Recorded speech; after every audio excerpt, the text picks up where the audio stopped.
And we can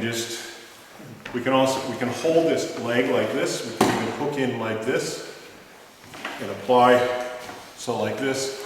Just gently apply pressure. Or for a connoisseur, we can do this, where we're getting right in there. Yeah. And then we can lift the leg up as high as it possibly can go, hook it in, and then just get right into that.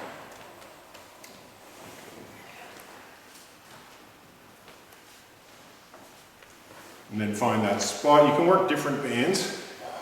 And there. My head just added a few extra kilos to it.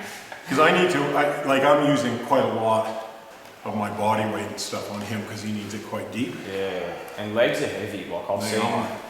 And here I can hook that elbow in and use my leg strength to get in even deeper. Yeah.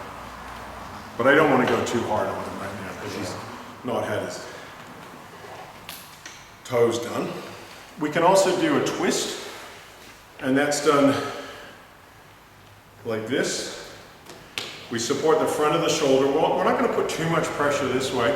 We're mostly going to go like this, and he's way too tight for this to actually work. Yeah. But I'll just show you how to do it. We have our back leg straight.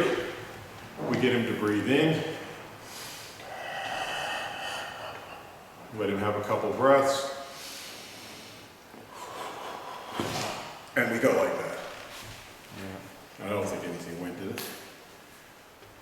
But that can often, you can get, like I did that on Ellie, my daughter, and I got a whole lot of her lower back to go into place. Yeah.